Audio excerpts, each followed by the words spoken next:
Fala, cientista! Seja bem-vindo a mais uma aula aqui do canal do Desbloqueando Enem. Eu sou o professor João Anderson Lacerda, seu professor de Química, e hoje a gente está vindo aqui para o segundo vídeo da série Desbloqueando a Orgânica do Enem. E aí, nessa segunda parte, a gente vai falar sobre mais algumas características das cadeias carbônicas que são bastante cobradas. Vem comigo! Para a gente trazer aí mais uma característica interessante, ele fala bastante sobre as ligações duplas conjugadas. Professor, peraí. Me explica o que danado é uma ligação dupla conjugada. Cientista, isso aqui é muito simples. Uma ligação dupla conjugada é uma ligação que se repete. Agora, essa repetição, ela é o seguinte: dupla, simples, dupla, simples, dupla, simples, dupla, simples. Eu gostei que a minha esposa ficou assim com a cabecinha aqui.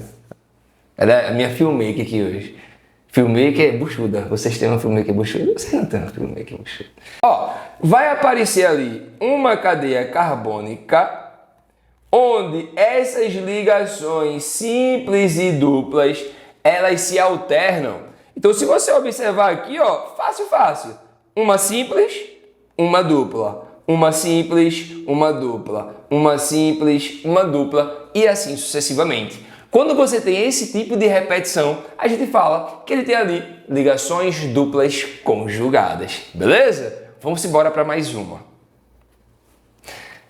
Dentro de uma cadeia carbônica pode aparecer o famosíssimo carbono quiral.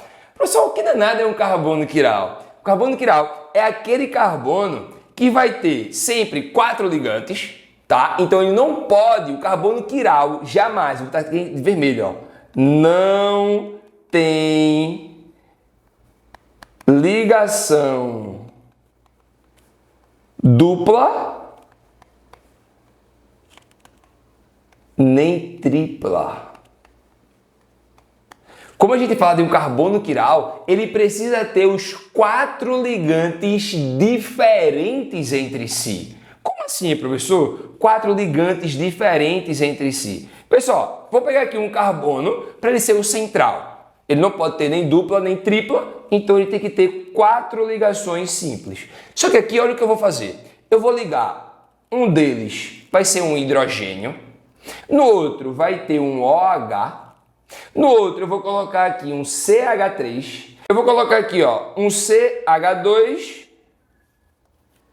CH3.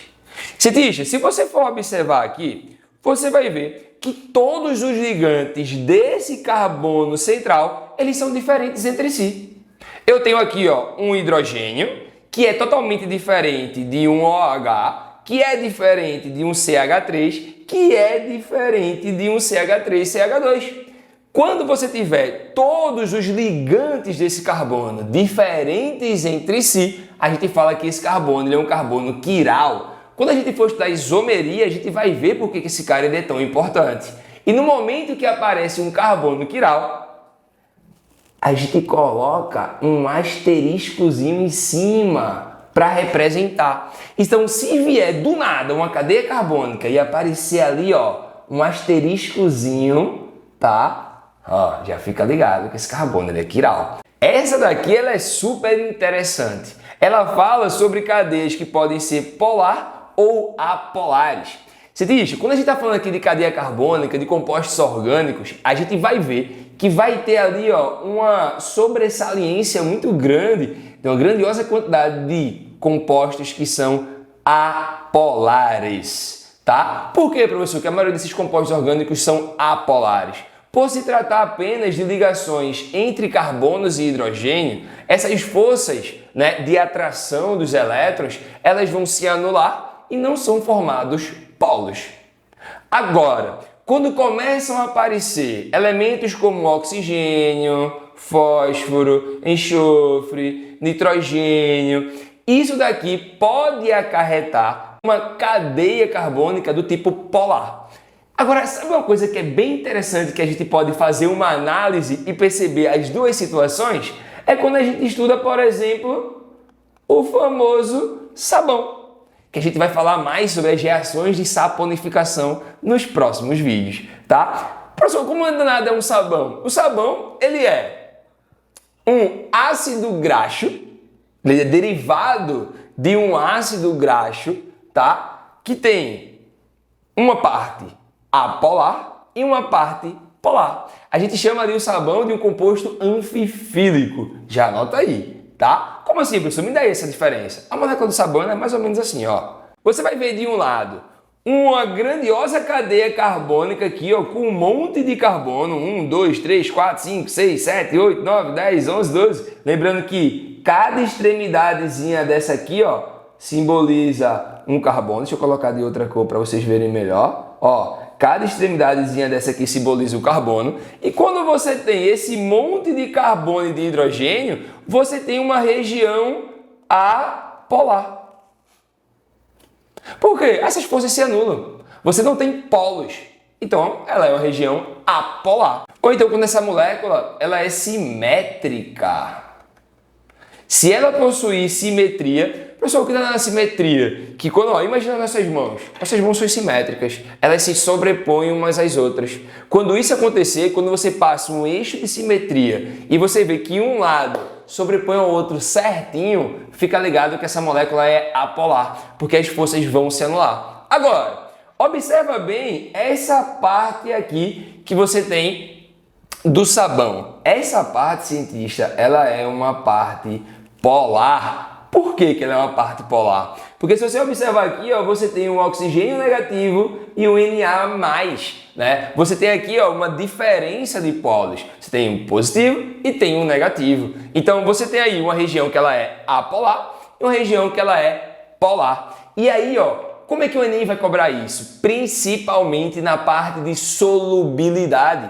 Lembra? Semelhante dissolve semelhante. Então, compostos polares dissolvem compostos polares. No caso, por exemplo, da água. A água é um composto polar. Agora, o óleo de cozinha, ele é um composto apolar, tá? Um composto orgânico ali, ó, apolar. E aí o óleo, ele só vai dissolver outros compostos apolares.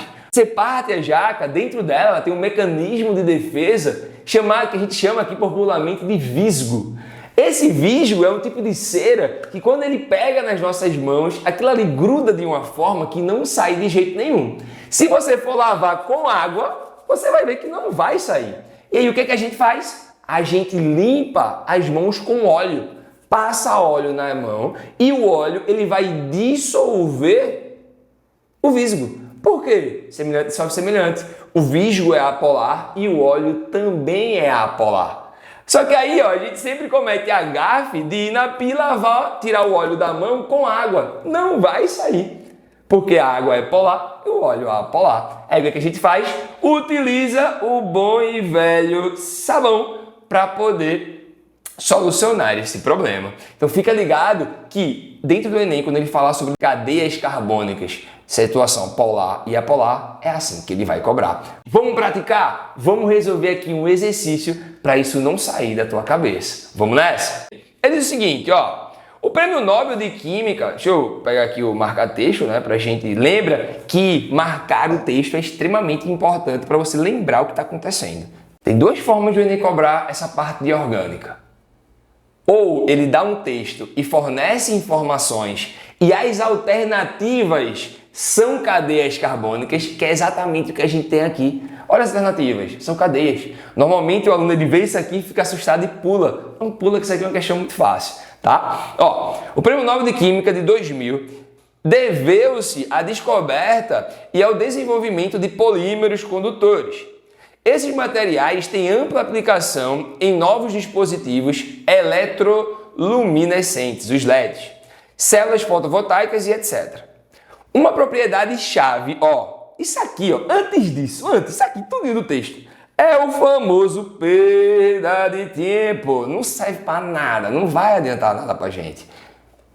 Tá? Vamos focar. A interpretação de texto é super importante. E aí, ó, olha as características começando a aparecer aqui. Uma propriedade-chave de um polímero condutor é a presença de ligações duplas conjugadas. E cientista, você já aprendeu comigo que danada a ligação dupla conjugada. É o que mesmo? Fala! Vai, mano! O que danado é essa ligação dupla conjugada? É quando você tem aquela repetição entre dupla, simples, dupla, simples, dupla, simples. Então a gente... ele só tem essa característica, né? Presença de ligações duplas conjugadas ao longo da cadeia principal do polímero. Acabou-se. Eu só preciso identificar dentro das alternativas onde que vai ter essa repetição de simples, dupla, simples, dupla, simples, dupla, simples, dupla. E outra coisa que foi legal é que aqui ele está falando sobre polímeros. A gente vai falar bem mais aqui nas próximas aulas. Só que, olha o nome, poli. Poli vem de vários. Mero vem de parte. Então, um polímero, você tem uma parte que ela se repete várias e várias e várias vezes. Então, vamos dar uma analisada aqui nessas cadeias carbônicas. Se você for analisar a cadeia, você vai prestar atenção e você vai conseguir perceber que todas elas têm um parêntese e um N. Tá vendo aí? Um parêntese e um N. Esse parêntese é para mostrar que é o mero, é aquela parte, e esse N é o número de vezes que ele se repete. Então aquilo ali se repete N vezes, um montão de vezes.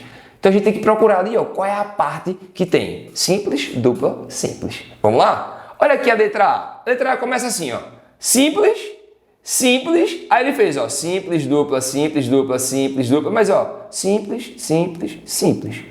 Ele tem um anel aromático que tem essa questão de uma ligação dupla conjugada, mas isso não se repete para a cadeia. Fica somente recluso a parte que é o anel aromático, tá? Então a gente não vai caracterizar isso com essa repetição aí, né, de ligações duplas conjugadas. Olha na letra B. Na letra B eu tenho uma ligação dupla, só que essa ligação dupla aqui, ela tá para um oxigênio e não está entre carbonos. Então, cientista, eu já vou anular a letra B. Olha essa letra C aí, Essa letra C tá legal, já eu vou falar sobre ela. Olha a letra D. Essa letra D aqui também tá legal, já eu vou falar sobre ela. Mas para a gente eliminar aí o máximo que a gente puder, olha a letra E. A letra E começa até bem. Simples, olha, dupla, simples, só que depois fica simples, simples, simples. Tem uma dupla, mas essa dupla aqui é com oxigênio. Então a letra E também não pode ser. Muito massa a gente utilizar esse método aí, de estar anulando, né? O método da eliminação. Vamos analisar aí, a letra C e a letra D. Vou puxar a letra C para cá. Olha o que acontece aqui. Tem um parênteses, mas tem, ligação assim, assim, aí tem uma dupla e tem outra assim. E o parênteses fecha. Só que ele se repete N vezes. Ou seja, eu vou pegar essa partezinha aqui e vou repetir ela depois. O que é que vem depois? Vou começar daqui, O que é que vem depois, Uma ligação descendo, uma ligação subindo, duas, né? Uma ligação dupla e mais uma ligação subindo. Coloquei agora duas partes desse polímero aqui. Se você for observar, será que tem aqui ligação dupla conjugada? Tem assim, simples, simples, dupla, simples, simples, simples, dupla. Opa! Isso aqui não configura uma cadeia conjugada, com ligações duplas conjugadas. Agora, olha a letra D. Ele é assim o desenho, simples, subindo, uma dupla descendo, uma simples subindo. Vamos repetir isso daqui? Quando eu for repetir, uma dupla descendo, uma simples subindo, uma dupla descendo, uma simples subindo. E aí, cientista, a gente vai ter simples, dupla, simples, dupla, simples, dupla, simples. Então, a resposta correta é a letra D de Deus. Beleza, cientista? Qualquer dúvida, deixa aqui nos comentários. Muito obrigado por ter assistido esse vídeo até o final e não se esquece de se inscrever aqui no canal e ativar o sininho. Muito obrigado e até a próxima aula!